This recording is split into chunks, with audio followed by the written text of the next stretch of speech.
Donc voilà, je suis entrée au monastère il y a déjà 11 ans, en 2010, après un parcours, on va dire un petit peu mouvementé avec beaucoup de changements avant, puisque je me posais la question de la vocation depuis une dizaine d'années, et finalement, après un long combat, on pourrait dire, entre moi et l'Esprit Saint, ou l'Esprit Saint et moi plutôt, eh bien il a gagné et je suis arrivée à entrer dans ce monastère. J'ai franchi la porte, mais avec une grande interrogation, c'est que je ne voulais pas porter l'habit religieux, donc j'étais sûre de gagner ce match en disant ça ne marchera pas. Et finalement, j'ai pris l'habit un an après, avec difficulté, les jours qui ont précédé, mais une fois que j'ai pris l'habit, plus jamais je me suis dit je n'en veux pas, jamais, jamais. Et pour moi, ça a été une marque très forte de la présence de l'Esprit en moi, qui était là et qui, avec ce petit oui que j'avais pu dire, m'accompagnait. Et ensuite, eh bien, au monastère, j'ai travaillé, un petit peu dans pas mal d'emplois, on va dire. Des emplois tout simples, le réfectoire, la lessive, la dépense, c'est-à-dire le lieu où on stocke les dons en nature et on les redonne aux cuisinières. Et puis, il y a 1 an et demi, je suis devenue maîtresse des novices, donc un poste important dans un monastère. Surtout en ce moment, on a la chance d'avoir une postulante, 2 novices et une professe temporaire.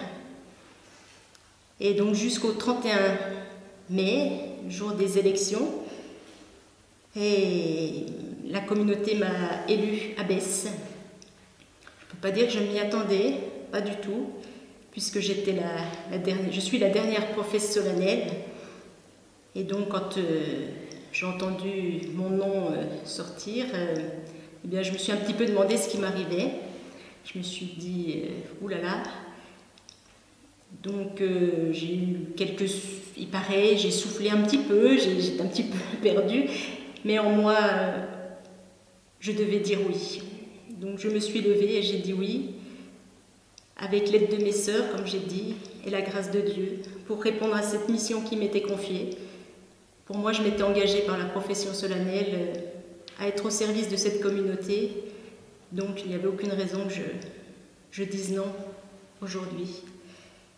Et voilà, et donc comme je n'avais pas les 50 professions solennelles qui sont requis par notre règle, nous avons dû demander l'accord à Rome, qui a autorisé donc cette postulation, et du coup nous avons terminé les élections le soir du Sacré-Cœur, et j'entends encore notre évêque me dire tout simplement bien soyez le cœur de Jésus pour vos sœurs. Et pour moi c'était très grand, et je suis encore dans la méditation de cette exhortation, savoir en quoi consiste d'être le cœur de Jésus pour mes sœurs, cœur doux et humble.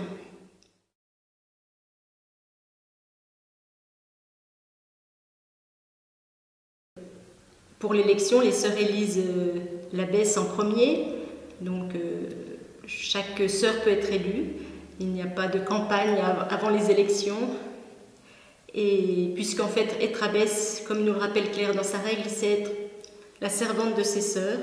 Donc c'est une mission, une charge qui nous est confiée pour 3 ans, mais ce n'est pas quelque chose qu'on s'attribue ou qu'on recherche. C'est un service avant tout. Et après l'élection de l'abbesse, il y a 4 autres sœurs qui sont élues. La première, après l'abbesse, c'est la vicaire. Et puis après 3 conseillères. Et donc ces 4 sœurs constituent le conseil, mon conseil. Donc je ne choisis pas mon conseil. C'est la communauté qui choisit le conseil de l'abbesse. Et donc voilà, nous sommes ensemble, les 5, pour essayer de faire vivre cette communauté, d'animer, de porter les projets ensemble. Elle me conseille, et c'est l'abbesse qui a l'autorité, le pouvoir de trancher les décisions, qui suit ou non son conseil. C'est vraiment un rôle de conseil. L'entité qui peut décider, c'est le chapitre, mais pas le conseil. Donc le chapitre, c'est toutes les sœurs professes solennelles en fait, qui ont, elles, quand il y a un vote, c'est tout le chapitre qui va voter.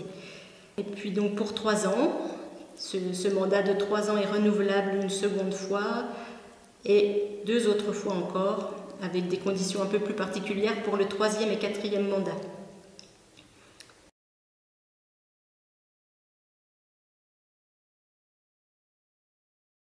Depuis mon élection, je ne cesse de rendre grâce pour mes sœurs, pour ma communauté, qui m'accueille avec tant de bienveillance et de confiance.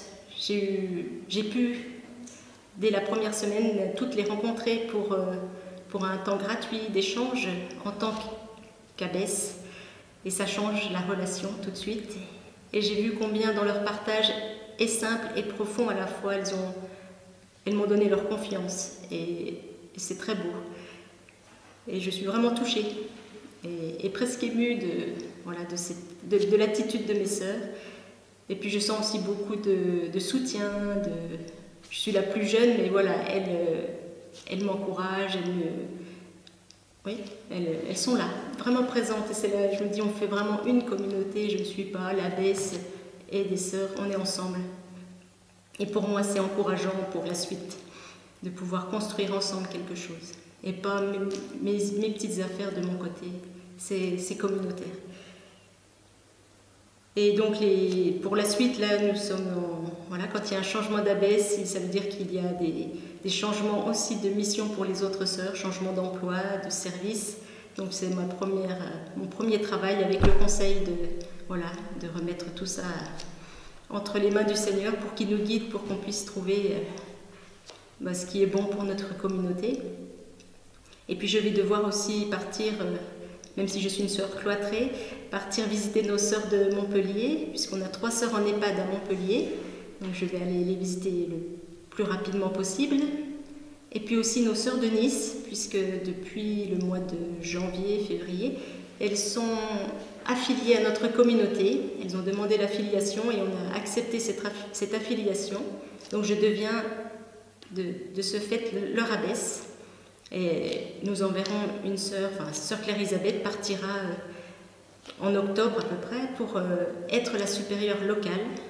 Et je serai l'abbesse des 2 monastères. Donc je vais aller aussi les rencontrer pour faire leur connaissance en tant qu'abbesse. Voilà. Et puis ce qui est important, le plus important pour moi au début, c'est de garder l'unité. Ce que Claire nous demande dans notre règle, garder l'unité et l'amour mutuel entre nous toutes.